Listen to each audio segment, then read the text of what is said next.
Okay, good evening, everybody, and welcome to this, the fourth in a series of 5 webinars being run in conjunction with AgriSearch, AFBI, and UFU. I am John McLenithan, Deputy President of the Ulster Farmers Union, and tonight's webinar is entitled Nutrient Management in Grassland.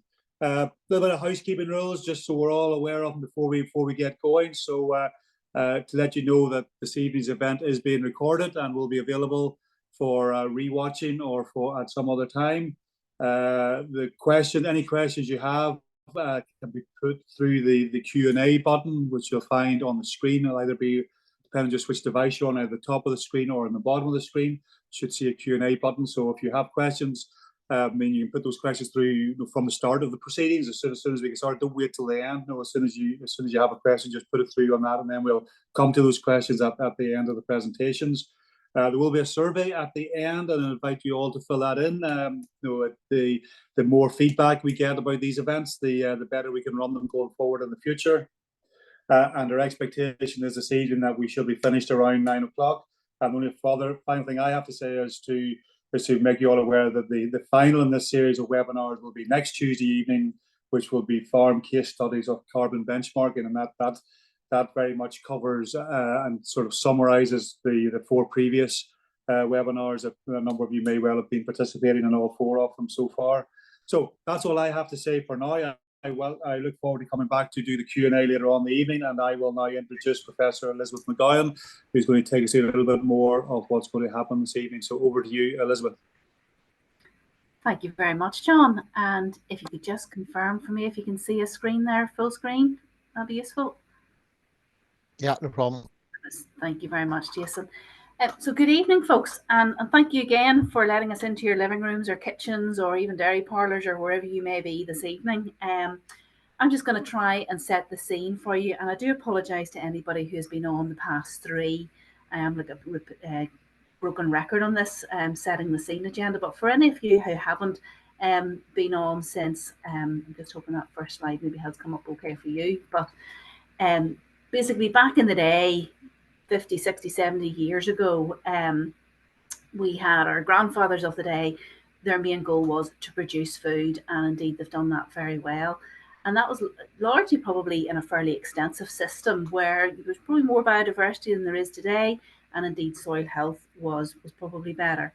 But with the passage of time and the pressure to produce more food, and that was very much the heavy policy environment, that food production intensified for the likes of Joe Senior here in the 70s, 80s, and into the 90s. And indeed, in that late 80s into the 90s, nitrates and phosphates regulation started to come in, and that was something that farmers had to start managing the nitrates and phosphates from their land flowing into the waterways. Now, going forward, it's going to be a further evolution of what farming needs to do for both food production and the environment.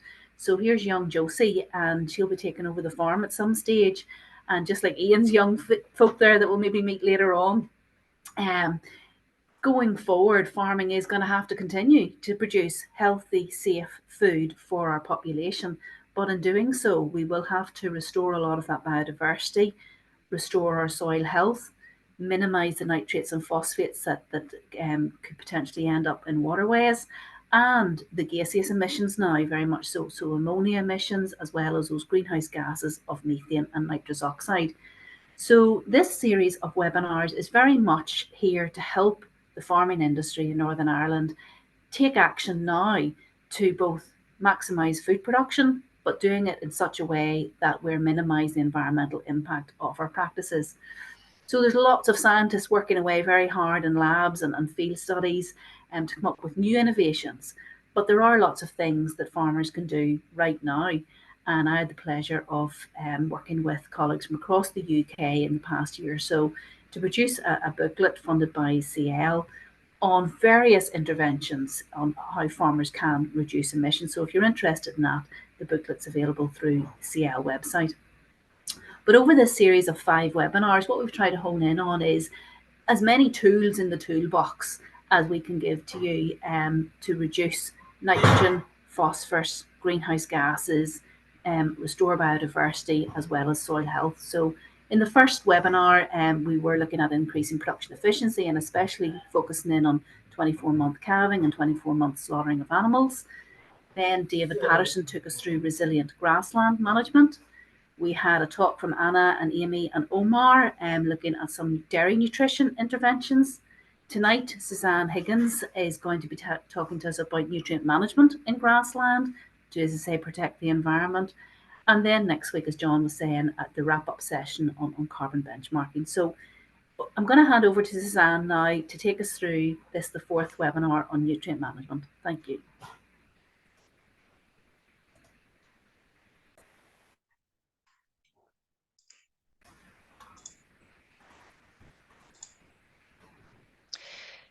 Good evening, everyone. So I'm Suzanne Higgins. I'm a soil scientist at AFBI, and tonight I'm going to talk about nutrient management on your farm.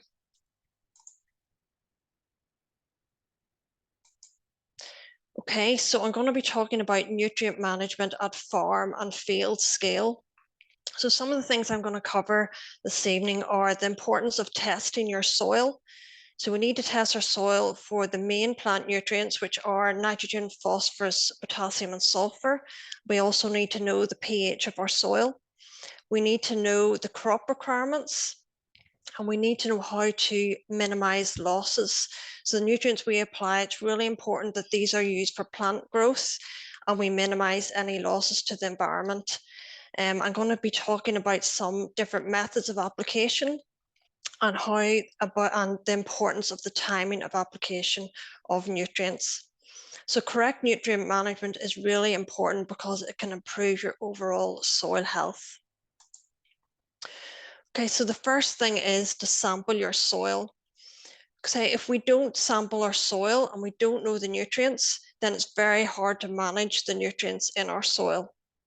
Okay, so I'm hoping that a lot of you here will benefit from the Soil Nutrient Health Scheme.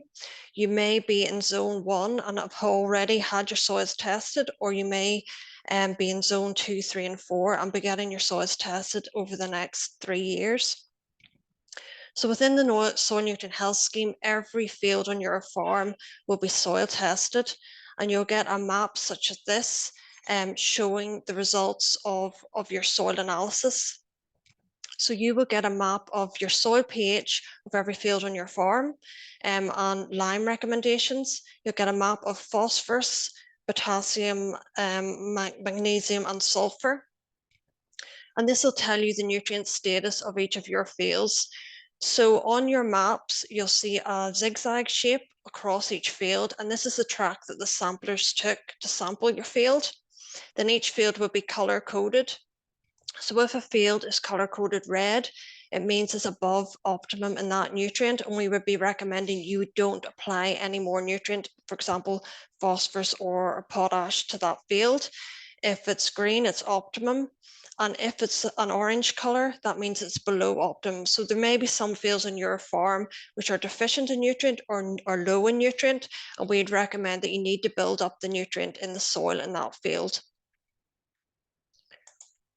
Okay, so it's also important to know your crop requirements. So it's possible in Northern Ireland to achieve a yield of 16 tonne of dry matter per hectare per year with the correct nutrient management. So this would be the more intensive farmers who maybe have a 3 to 5 cut silage system. And these farmers would be targeting that higher yield, so they would be applying more nitrogen and then more nutrient overall, so more P and K overall. So the more grass you grow, the more nutrient you can apply. So the target index for your soils would be an index 2 for all of your nutrients. But across Northern Ireland, there's many farmers operating a much lower intensity. So not every farmer is an intensive farmer.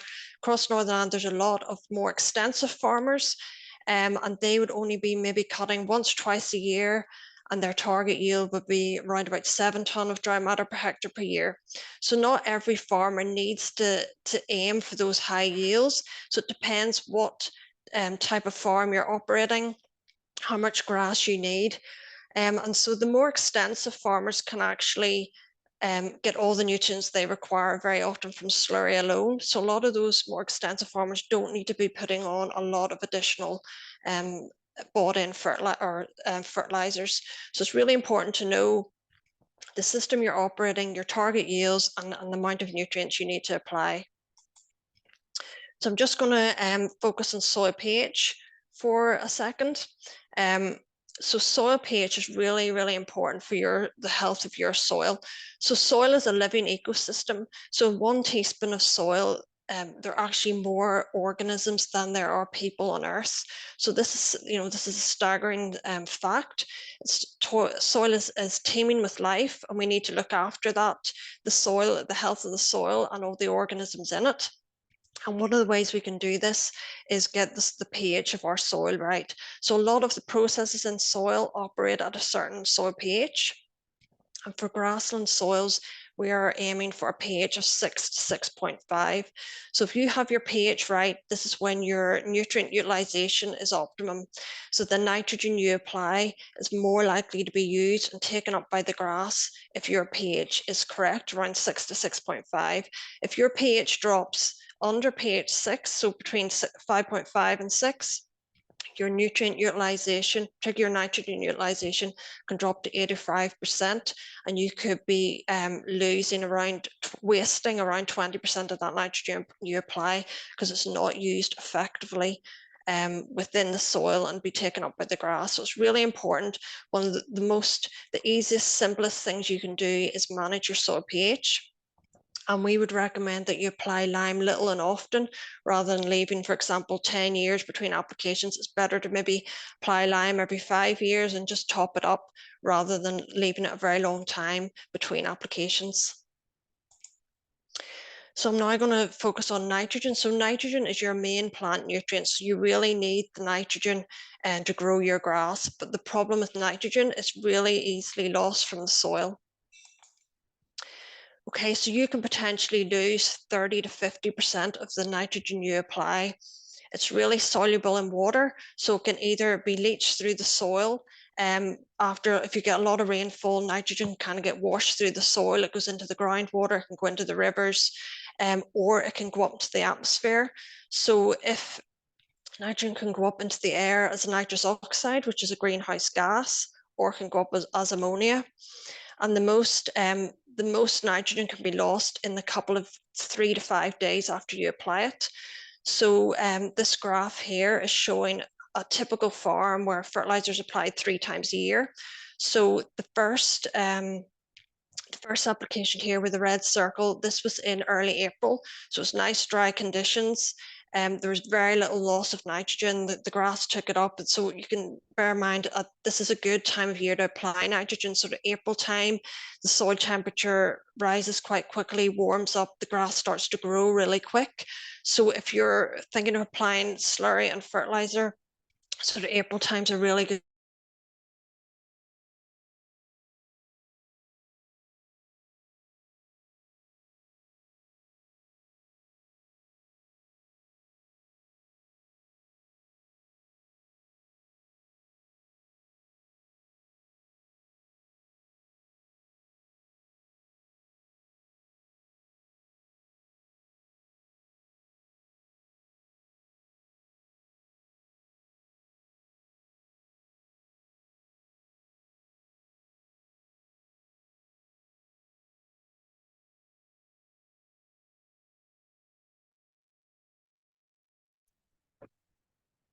Heather, do you want me to do the video while we wait for Suzanne to get back?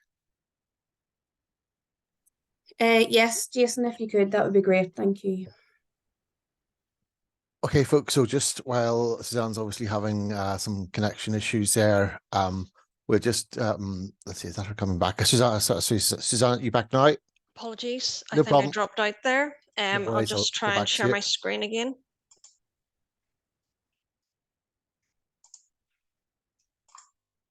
Is that okay? Yes, that's Suzanne, fine. you're Yes, apologies for that. So I think I was just explaining here. So this is the 3rd application of fertilizer, and fertilizer was applied and there was heavy rain in the 2 or 3 days following fertilizer application, a lot of this nitrogen was then lost to the air as nitrous oxide. So the main thing with applying nitrogen, if it's forecast rain in the next few days immediately after, then you're better to avoid applying, because there's a risk of that nitrogen loss into the air. And also with nitrogen, if it's a drought period, I wouldn't apply any fertilizer because it'll just sit in the soil. The grass stops growing and it's not taken up. So be very mindful of weather conditions when applying nitrogen fertilizer.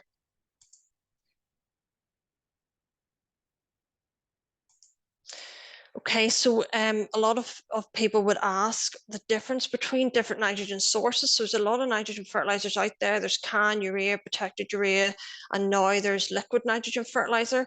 In our research, we have found very little difference between these fertilizers. If you look at the whole year and the overall yield for the year, there's actually very little difference between all of these products. They're all good nitrogen sources, but you're going to get variation at different times of the year, depending on what time of year you apply it, and between years. So if you get a wet year, a dry year, there can be variation in the performance of each of these products, but overall, we've found no real significant difference between them. So we can't really recommend any particular nitrogen fertilizer over the other, because they're all very good, and it's very, very weather dependent. It's similar with your yield and your grass growth, very weather dependent on the performance of each of these nitrogen fertilizers. Now, there's a lot of new products such as liquid nitrogen fertilizer. So this is a liquid fertilizer rather than a foliar application. So a liquid nitrogen fertilizer, we've done a tiny bit of research on it, and we've found that liquid nitrogen fertilizer is taken up very, very quickly once it's applied. So probably in the first 2 weeks after you've applied liquid nitrogen fertilizer, it's all been taken up. Whereas a granular product would sit in the soil a wee bit longer and would be taken up over a number of weeks, whereas a liquid product would be taken up very quickly, and you'd probably have to reapply more frequently. So it's a similar situation with slurry. We need to reduce our emissions from slurry. So slurry can also lose nitrogen, particularly to ammonia up in the air. Slurry can get washed off fields. So you can lose nitrogen through surface runoff, and also you can lose phosphorus from surface runoff of slurry. So we would recommend using a low trajectory spreading technique, such as a trailing shoe, and this improves nitrogen use efficiency and it can increase yields by 25%. So in the videos following my presentation, you're going to hear from Ian McLennan and Thomas Steele, and they mentioned they've been using low trajectory spreading techniques, and they'll mention how their experience with it. And again, with slurry, it's very important the timing and the weather conditions at the time of application. So your other main nutrients are potassium and sulfur. So these are key nutrients. So what you want to do here is apply enough, but not too much. So your potassium is particularly important for silage ground. You don't want to get deficient in potassium, particularly for silage. The only issue with potassium, it has this relationship with magnesium. So if you put on a lot of potassium fertilizer in the springtime and you have grazing suckler cows, sometimes this can, there's a potential there to contribute to grass tetany. So we'd be very careful about putting on potash fertilizer and then grazing suckler cows early in the spring. But apart from that, potassium, you need to apply it every year. It's very soluble. It also washes out of the soil. So particularly silage ground, make sure you're sitting at index 2 for your potash. Now, sulfur, we've had a history of sulfur deficiency in Northern Ireland, and we've been promoting sulfur, the use of sulfur in fertilizers. Now, the Soil Nutrient Health Scheme, early results are showing that actually the sulfur levels in our soil have really increased, and we don't have as much of a deficiency of sulfur anymore. This is just very early results, and we think this is because a lot of nitrogen fertilizers now contain sulfur. But the problem is we don't want to put on too much sulfur. So the thing is you need to put on sulfur, but not too much. So the recommendation for sulfur is really to get on in the spring. You might only need to put it on once a year, and then you're better just to go to a straight nitrogen fertilizer with no additional sulfur. You shouldn't really be applying it every cut. except if you're on a really sandy soil. So we don't want to be applying too much sulfur. It washes out of the soil quite like nitrogen. So we don't want to end up a situation where there's sulfur getting into the rivers. So with sulfur, you need to apply it, but just don't overdo it. That's our advice with sulfur. Okay, so I'm just going to cover the final nutrient now, which is phosphorus. So in Northern Ireland, we tend to over apply phosphorus because there's a lot of phosphorus in slurry. We put out a lot of slurry, but then we're putting additional phosphorus fertilizers on as well. And phosphorus builds up in the soil, and it stays in the soil. So there's a huge buildup of phosphorus over the years. And the priority with phosphorus, and we need to kind of minimize any loss into our rivers. So in the soil nutrient health scheme, farmers are going to receive a map like this. This is a runoff risk map.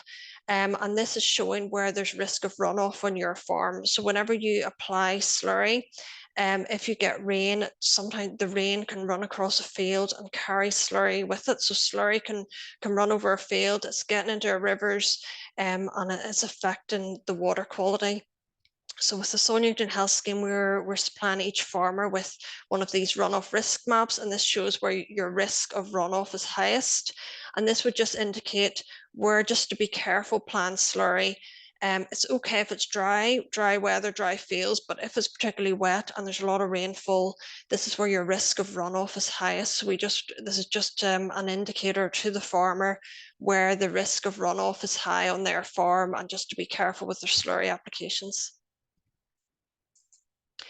And we also, now slurry is really important. So we want to promote the use of slurry. It's really high in organic matter, really high in nutrients, and slurry is good. We just have to be careful with it. We're doing a lot of work in AFBI on buffer strips, planting trees beside rivers, and this will kind of intercept any runoff from fields and soak it up before it gets into the river. So on farms, things like scrub or kind of a riparian strip beside a river is a good idea. Also to have fencing at the bottom of a field if you have a river running, just to keep cattle out from getting into the rivers. That'll all kind of reduce any chance of phosphorus getting into rivers. So that's a priority with phosphorus. So I'm just going to touch on some current and future research we're doing. So there's a lot of new fertilizer products coming on the market at the moment. We're having a look at some of these, and there can be things like pelletized products, for example, poultry pellets, or are getting quite, so there's a lot of companies developing like a pelletized sort of poultry litter. Things like compost, there's a lot of compost products out there, sort of household waste, garden waste, making these into composts and promoting these for application on agricultural land. So we're doing quite a lot of trials in AFBI looking at each of these products, looking at the benefits of them. It's more difficult for grassland because some of these products are very dry. If you apply it to grassland, it can sit just on the surface of the grass. It doesn't absorb as easily as slurry would. But for an arable system, you can plow some of these composts in to the soil, and it's actually very beneficial for an arable field. Or if you have a rotation, you can plow some of these composts or manures into your field when you're plowing or reseeding even. So there are some uses for these, and this would reduce your need for additional chemical fertilizer. So part of the thing for the environment at the minute is we need to reduce our reliance on purchased bagged fertilizer, and some of these new products are a way of doing that. So now we are going to this is the final part of my presentation tonight. We're looking at nutrient management at a subfield scale. So in a single field, there's a lot going on. So usually we just think of a field as one unit, but actually when you look across a field, there's a huge amount of yield variation and nutrient variation across a field. And we had a big project there called Silage Check, where we looked at yield variation across 10 silage fields across Northern Ireland. And you can see the grass yield varies by 2 to 4 tonne a hectare across a field. This can be because of the landscape. For example, if it's a hilly field, you can get spots of high yield either top or the bottom of the slope. Some parts of fields just naturally yield better than others.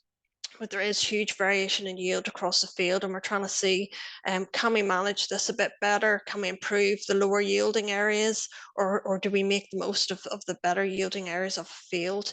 And sometimes it's either landscape feature in the field or can be a nutrient distribution across your field. So if you look at your nutrients, if you soil sample across a field, nutrients actually vary quite widely. So this is a lot of fields are like this. So this is a map of your phosphorus across a field.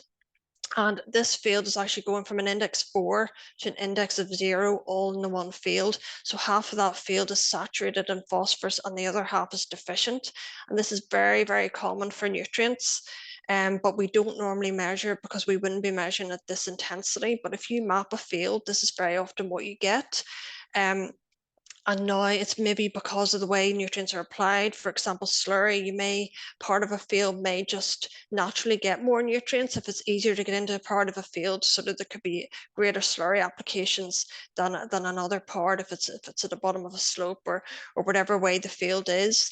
And in some of the videos after this, Thomas Steele and Ian McClelland have been talking about how they are using GPSs. So a lot of tractors now are fitted with a GPS, and this can help you control your slurry and fertilizer applications, so you're avoiding that overlap.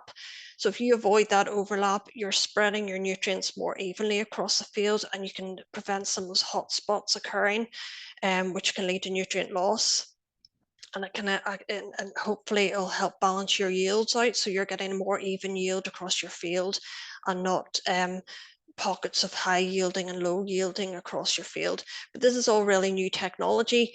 A lot of arable farmers are using this technology, particularly over maybe across the mainland where they've bigger fields. It's different for us here with our smaller fields, but this is the way technology's going. This is the way management's going. And AFBI, we are doing a lot of research on this technology and the benefits for farms in terms of improving nutrient use efficiency, nutrient distribution and yields across a field. So I'm just going to sum up now. I've covered quite a lot of material there this evening. So the summary points would be: test your soils every 4 to 5 years, make use of the soil nutrient health scheme, the advice you get from it, the results you get from it, do your training, the CAFRE training to understand your results, speak to your CAFRE advisors or AFBI staff if you need any help interpreting your soil results. Know how to manage individual nutrients. So obviously what I talked about tonight, nutrients behave differently in soil. You need to consider how nitrogen behaves and how easily it's lost, how phosphorus, what the priorities are for phosphorus in terms of preventing runoff into waterways, and consider the weather. So particularly with nitrogen, try and avoid applying nitrogen if there's heavy rain forecast, because you can really reduce the loss of nitrogen if you don't apply, if it's going to rain heavily in the next couple of days. And embrace some of the new technology. Like, don't be afraid of GPS. This will improve the precision on your farms, and it's obviously going to take time to get used to new technology, but this is the way forward, and we'll be doing the research to kind of to see the benefits of some of this technology. So that's all I have tonight. So I'm going to hand back to Jason. Okay, Suzanne, thank you very, very much for that. I'm just going to quickly kind of introduce the next part, which is the video. So we're bringing out case studies from farms across the province who've been working with us in AgriSearch as part of our Beacon, our Grass Check, and other projects like the EIP projects. And these farmers are an integral and vital part of the AgriSearch's work, and we couldn't deliver our research and innovation programs without them. I'd like to thank them all. This evening's video features Thomas Steele, a well-known dairy farmer who farms in partnership with his brother and parents near Kirkcudbright on the Ards Peninsula, Hugh Harbison, who farms near Akidui, and also Ian McClelland, who farms near Banbridge. So we'll run the video now.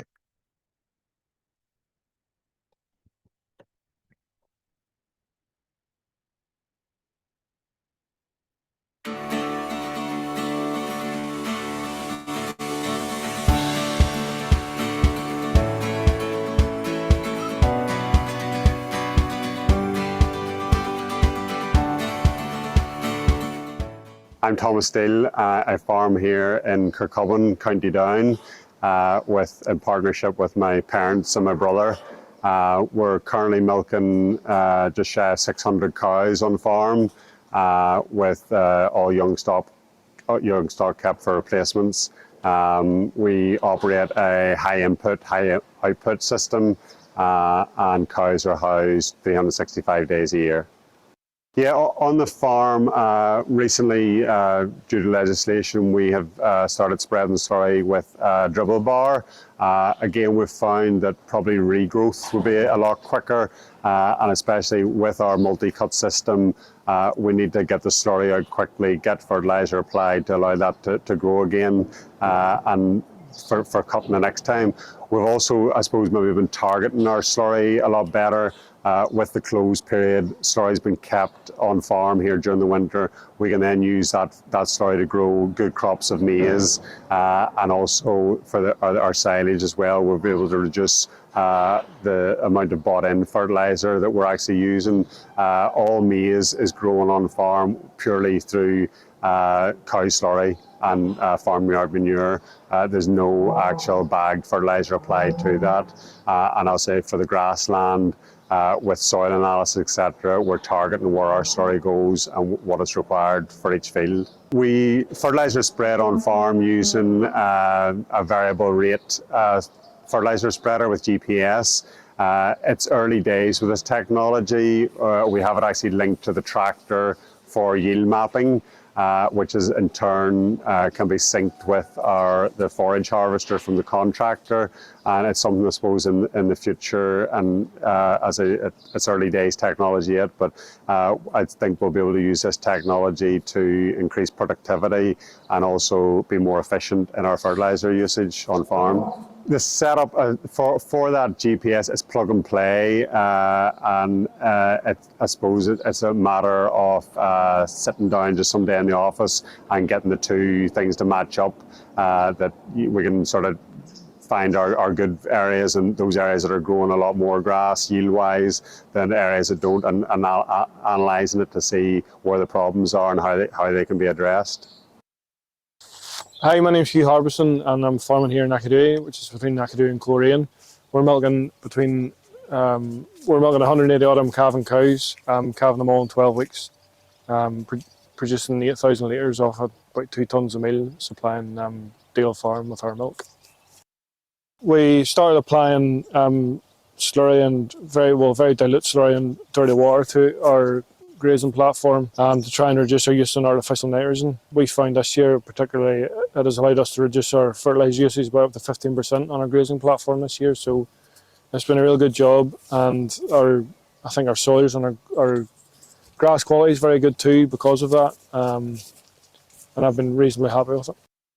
How you doing? I'm Ian McClellan, the farm here down in Lochbrickland, Bondbridge. We're on 100 cows or so, doing 10,000 litres. We try and graze as much as possible, but as is the grazing year, we're in now full time from a week ago. This is the first week of October, so we'll last it out to the 1st of October, and that was the end of grazing for the year. We started using the less spreading about 3 years ago on the fertiliser, so it came early spring that year. So we're very happy with using it. We've found that we can go on to grazing ground a bit more often, doing less damage and less refusals when the cows go back in.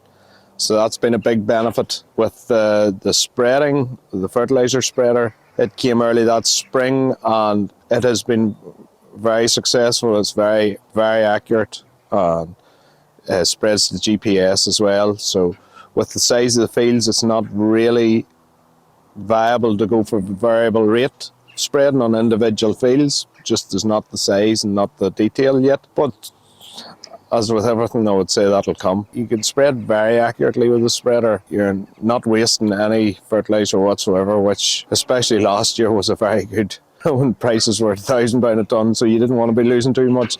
So no, it has been very good that way, so that's really the biggest benefit, and no overlapping. It was difficult to use at the start. It's a complicated piece of kit, but like everything, that's just like getting onto a computer or getting onto iPads.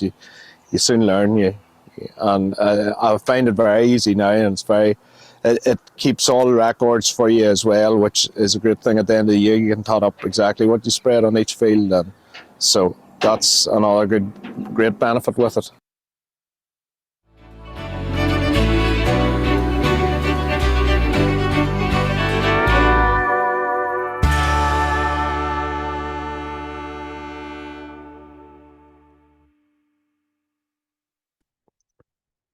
Okay, and just so to sum up, nutrient management in grassland is an important topic both for the farmer and for the environment.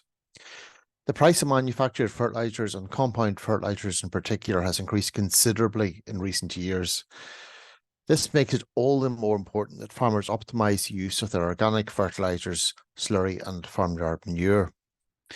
As Suzanne outlined, nutrient management starts with soil testing, and then using this as the basis for applications of lime and organic fertilizers.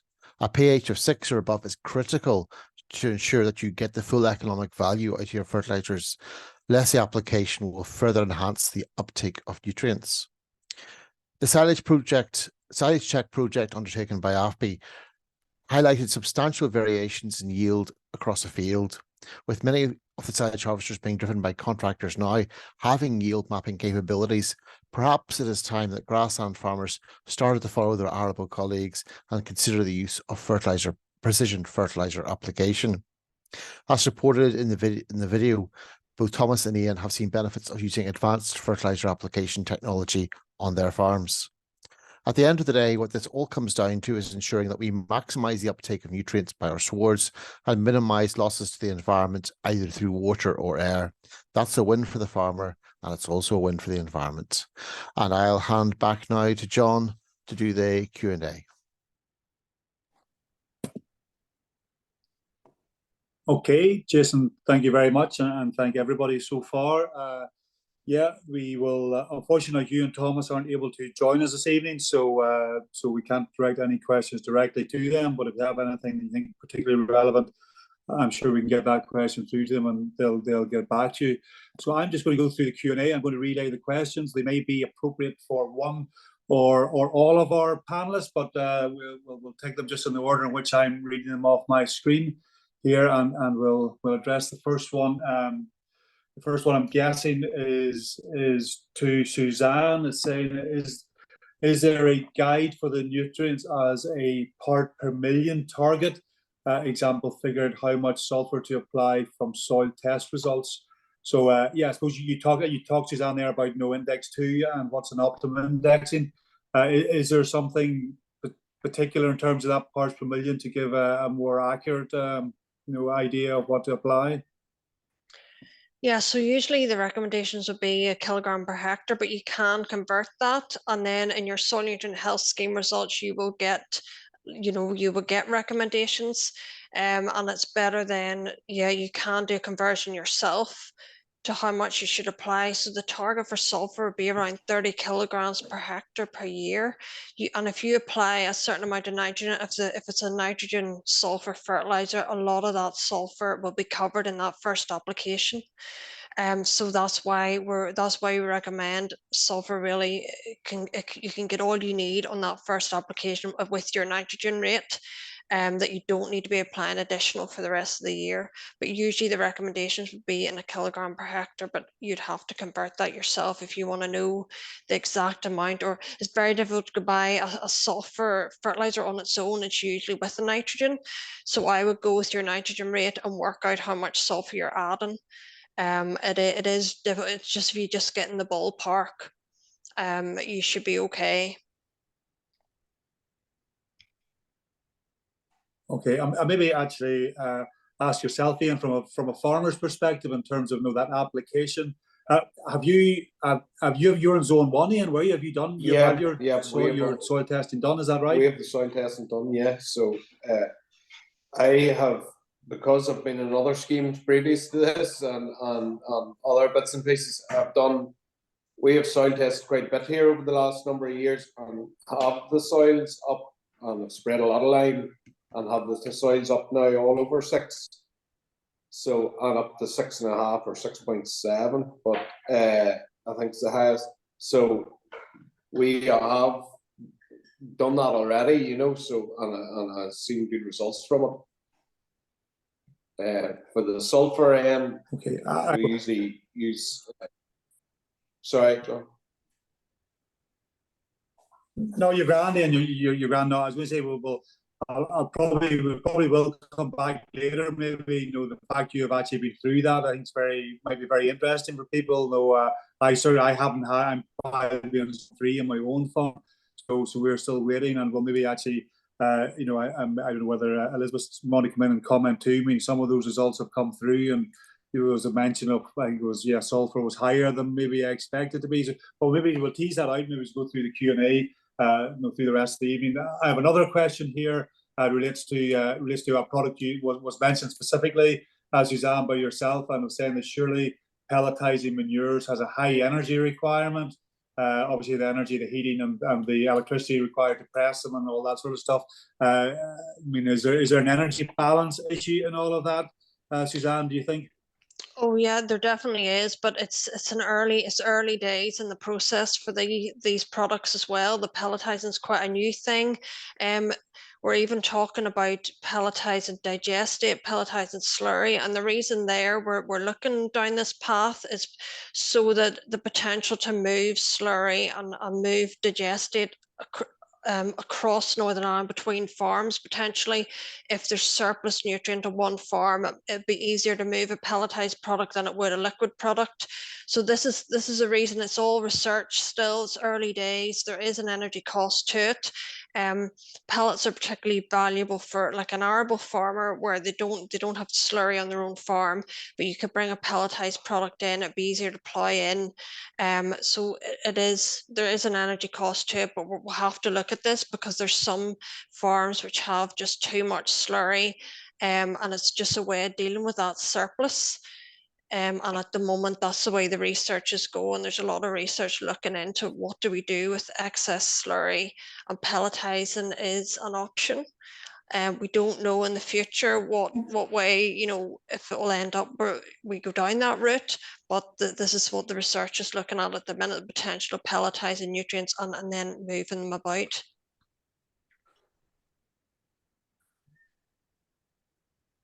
Okay, we've seen things like chicken manure pellets, and sometimes I've questioned sometimes some of the figures they're quoting in terms of the NP and K. Is that well enough standardised, do you think, Suzanne, or is that something again which will develop as the market develops? Or?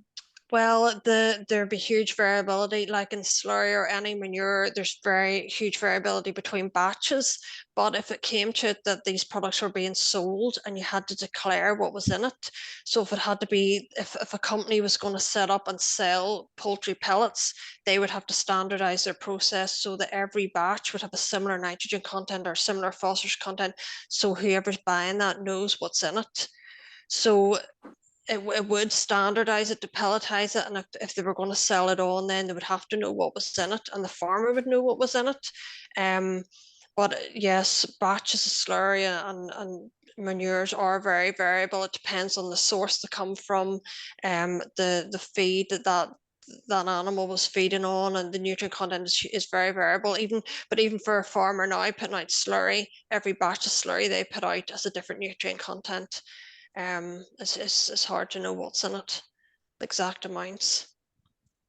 Yeah. Okay. Well, another question here is asking, when is the best and safest time of the year to spread K if you have sucklers? I mean, I suppose the question being, you made the point that spreading it can cause other issues with suckler cows in particular. Is there a particular time of year when it's best to do that? Yeah, well, if it's grazing land, I would maybe put out the K later into the summer. But if it's silage ground and there's no grazing animals, you're better to get it out early in the spring, and get it out early. But if it's grazing land, you can maybe just delay it more, or you can put out some, but just not too much, and leave it to maybe later in the summer to get the K out. Yeah. Okay. Okay, a question here around urea. Is there much advantage to dissolving urea and adding a folic acid, if that's the right acid, and applying it through a sprayer over granulated, apart from price? So yeah, you intimated, I think, Suzanne, that you didn't think there was an awful lot of difference, but we see these products being presented to us, though, at different shows in different places. So in that case, dissolving urea, what's your thoughts on it?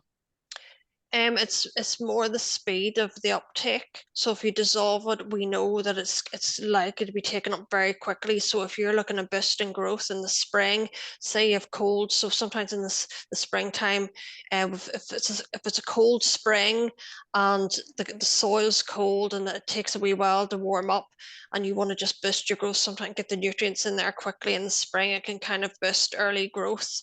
If conditions are slow growing at the start of the season. But apart from that, that's the main benefit of a liquid product, the speed of uptake. We haven't done a huge amount of other research apart from that, so we don't really know the emissions. We don't know other benefits yet, but all we know from what we've done is that it's taken up very quick, and it can actually, in the space of 2 weeks, you can have better growth than a granular product because it would take longer to dissolve, so your growth can come a wee bit later with a granular product. It's just that speed of uptake and speed of growth. Andrew, maybe ask yourself, have you tried any of these products, have you? Me, John? Sorry. Yeah, sorry. Yeah. We did a small trial last year with dissolved urea, and I would agree with Suzanne. It grew very quick. You can't put too much on because it'll burn the grass if you put too much on the one. You could only put on 25 units, and but it used it very quick and then run out of power. So you'd have needed to have been going in again, maybe spraying it twice. So I don't see it really as a runner because it's not going to be cost effective to spray twice against sowing once, and it's working out maybe the same price, if not slightly dearer anyway. Maybe there's a slight difference in price, depends when you're buying stuff, but I don't really see it as a runner. The soil fertilizer now that they're saying, I'm not sure what way you said. There's a foliar one and there's a soil one. The soil one's maybe a better chance. It goes into the soil and takes slightly longer to come up into the plants. So I think it's maybe a bit more of a runner. But from the trial that I did last year, I didn't see much of a benefit against just plain fertilizer.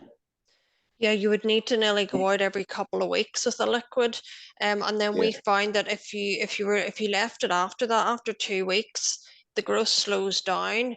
Whereas a granular product would be steady growth, say over 4 weeks. So at the end of 4 weeks, there was no difference between the granular and the liquid. The liquid was just all used within the first 2 weeks, and then the growth really slowed once it's been used. Whereas a granular had steady growth over 4 weeks. So yeah, it's that number of times you have to keep going out to reapply, which are, a cost and time and everything in that.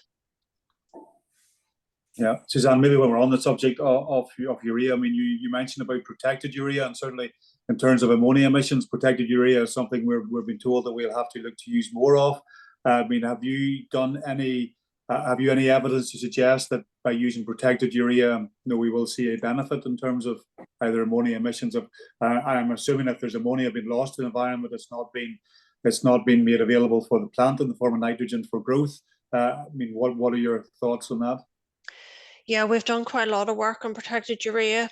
It definitely does reduce ammonia emissions, and it also there's really low nitrous oxide emissions as well with it. So there's very low emissions with it.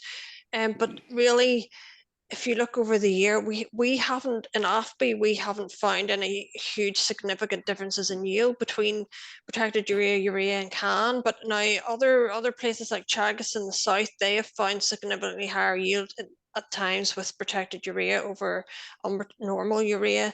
I think it just depends on the soil and the weather and things.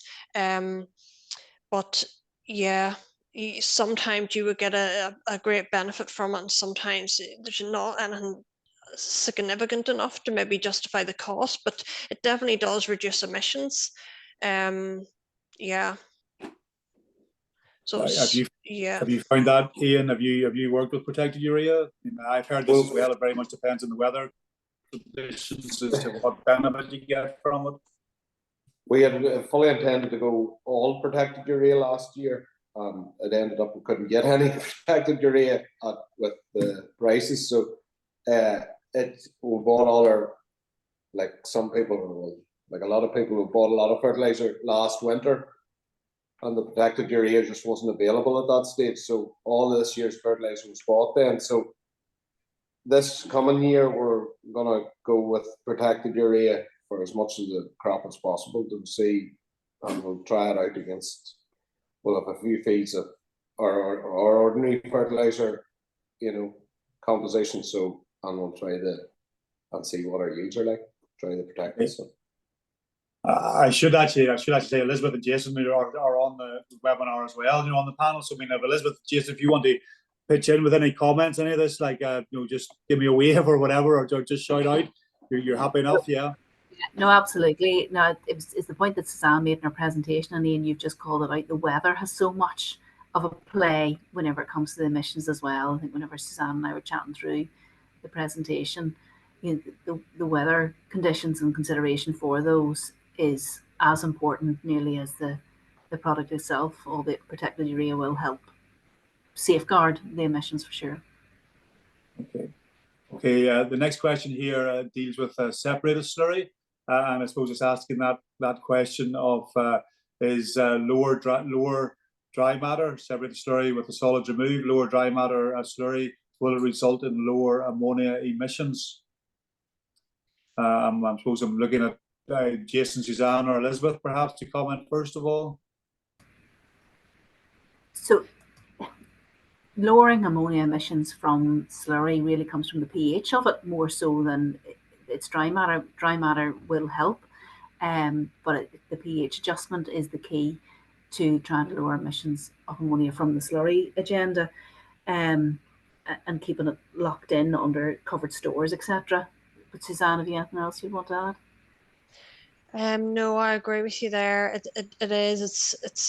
It's the, I would say it's the form of nitrogen in a drier product than a more liquid product. It might be more in the organic form and take longer to break down and longer, to give emissions in a drier product. But it definitely is the pH is a more prominent factor affecting your emissions from ammonia from slurry.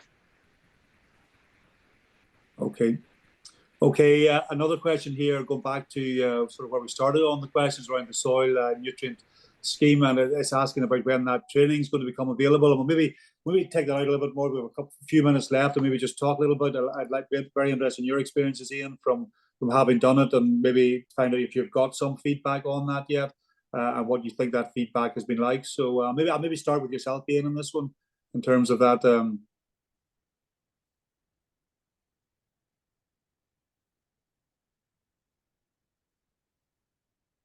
Sorry. No, it has been very good. Our results came back. As I say, we have tested quite a number of times over the last few years, and there wasn't anything really that jumped out at me. But you can't do anything unless you know what you're dealing with, first of all. So you have to have your figures in front of you at all times with everything that you do on the farm. So to know where you are, we would sow and have sown very little pea in the last 5 years here. There would have been this odd bit of compound goes on maybe for reseeding just to get grass established and stuff. But other than that, we would sow little or no pea at all. It's all just straight nitrogen and maybe a bit of MOP at certain times just to lift the field slightly. But that's all we'd be using. So, and I know a lot of farmers that just sow 20-10-10 or 27-6-6 just as they've always done, and they don't know any different. And I'm not saying that it doesn't work, it does work, but there's a certain amount of that piece just being lost. So with the soil nutrient health scheme, at least people know where they are and have the figures at hand to say, well, actually I don't need that, or I do need that. So it'll hopefully put people in a better place. John, just I know Billy asked about the training. I mean, the training's actually online, and I've done the first module of it. I'll still do the second module, which is on the actual using the application. But it's online through the CAFRE website. You can go on, you can dive in and out. It's a series of kind of very easy to watch videos that goes through all the basics and the fundamentals. You know, you can just dip in and out of it as you've got time, but you can do it on an iPad if you wanted. And that video training is on the CAFRE resource. You just put in your business number, log in, and away you go. And it's actually a very simple little training course that you can just do at your own time and at your own leisure. Sorry, Jason, would it be worthwhile maybe putting that out in the press a bit, you know, making that information more widely available? Not the training, but the fact that it can be accessed by because I didn't really know that. And I'm in some of the groups. It is actually, and only one day I was talking. Sad, but you know what I mean. It's not very well publicised. No. It's probably because the soil nutrient health scheme is so important now, and it's going to be it's going to be well looked upon in future. So no, I agree. It's a bit of a best kept secret because only when I was talking to Suzanne, or actually Rachel, or one of our colleagues, one day at Loughgall, and I hadn't even realised when it was all up and it was all going. So I know we can't even starting to publicise it in the last while, but yes, no, it is, and they probably should do a bit more, but it is there, it is available. You know, even on the grass check, I know the grass check's over for the year now, but you know, even you know, if it was just a corner piece in the bottom. Well, you put a link in, yeah. No, I think I think we just publicise the link a bit more because it's once you get the link, it's very easy. Yeah, I think it is fair to say that that scheme is the envy of, well, not just the other regions of these islands, but further afield than that. And we're speaking to other farming organisations, they can't believe that we have been able. We're actually doing that. I mean, it's a great achievement. I mean, I suppose we're coming near the end, but in terms of the results that are coming back, Suzanne, Elizabeth, I mean, are the results as you expected them to be? Are you noticing any trend? You mentioned the sulphur trend. Is there anything else sort of standing out at you? It's very early days. We're just analysing the zone 1 at the moment. I think it's similar to like a previous pilot scheme we did in terms of you know, percentage of where we're sitting at with nutrients, particularly, you know, phosphorus number of fields, or maybe a surplus in phosphorus, and general trends in nutrients are similar to a pilot we had done, you know, because AFBI has a history of doing these pilot soil sampling schemes. So we would have focused on certain catchments, and that'll be part of our general research. We're looking at specific catchments and things. So we kind of knew the trends, and when you roll that out wider across Northern Ireland, it's a similar pattern we're sort of seeing. But obviously it's very early days. We're kind of just looking at what we're getting at the moment. And then it'd be interesting now going into zone 2. There's a lot more wetter weather. You know, we're seeing the effects of underlying geology and climate. Whenever you look at Northern Ireland as a whole, you know, like the west is a lot wetter. That affects nutrients in soil compared to the zone 1, the east, which is drier. So there's wee things that are going to come through, like climate and geology, which, you know, stand out more at the wider scale. But it's certainly interesting. Okay. Listen, as always happens with these things, or as often happens, we have a couple of late questions coming in. I do want to try and get a quick answer to them. So one question here around acidified slurry and the impact that might have on soil biological health. Just a very quick comment: acidified slurry, good or bad for soil? We don't know. We haven't done the research on that. We know how important soil pH is. So that is like a priority for us to keep an eye on that soil pH, and whether if you acidified slurry, what impact that would have on soil pH and the soil biology, we don't really know yet. And particularly in our soils, which are of a tendency to be acidic anyway, we haven't done research on that, so I can't answer that, unfortunately. But hopefully in the future we might get a look at that. If John Elizabeth, you want to comment? Yeah, if John McElroy was on the call, he would say the acidification is really very subtle and very similar to rainwater pH adjustment. But it's the buffering effect of liming acidifying that I think is the main concern when it comes to the biological status of the soil, which, as Suzanne rightly says, is something we definitely need to bottom out, because acidification is a very powerful tool to reduce both ammonia and methane from slurry. And what another, I think this probably is the last question, and goes back to lime again. When is the best time of year to spread lime? I would say in the autumn and the end of the summer, it's easy time because you're not trying, the start of the year, you're trying to get out with your nitrogen. There's a load of things happening. You don't want to put nitrogen and lime. I would avoid putting them too close together because that can increase ammonia. I would go out sort of the autumn time and give it time to dissolve over the winter. So lime takes time to work in soil. You're better putting it on end of the summer, leaving it over the winter. So by the next spring, your soils are at a better pH status. But you can put lime out anytime. It's getting that window. Whenever works for you, you're better getting it out than not. So if you have to go earlier in the year, that's fine. But yeah, it does take time to work. So probably let it work over the winter so you're ready for your next year. John, I just wanted to make one more comment, if that's okay, on something that to call out. The successes of some pilots and catchment work that have been completed with Suzanne and her colleagues, in that whenever, upper band catchment, and you're saying Stroul and Colebrook, whenever farmers are armed with the knowledge of the nutrient status and riparian strips, where to place them with LiDAR mapping, we have been able to improve water quality in those catchments. So I suppose just proof of the pudding that this research has a positive impact when adopted in catchments, and we have seen the positives in the water and the associated water quality. So it's just to finish on that note, I suppose, John, is what I wanted to stress. Okay, thanks, Elizabeth, and we will finish on that note. Thank you very much. I just thank everybody, all the panelists for their presentations, and thank all the participants for their questions and for joining us. And just, I suppose, to remind you about the webinar next week, which will summarise a lot of what has happened previously. And I suppose if I have any sort of summary from myself of it, I think it's not so much soil science as it is soil art. It's a phenomenally complex issue, and all the more reason why we need good research and good work being done, and good work being done at farm level as well in all of this area. So I will thank you all again for your participations, and see you all again soon. So thank you very much.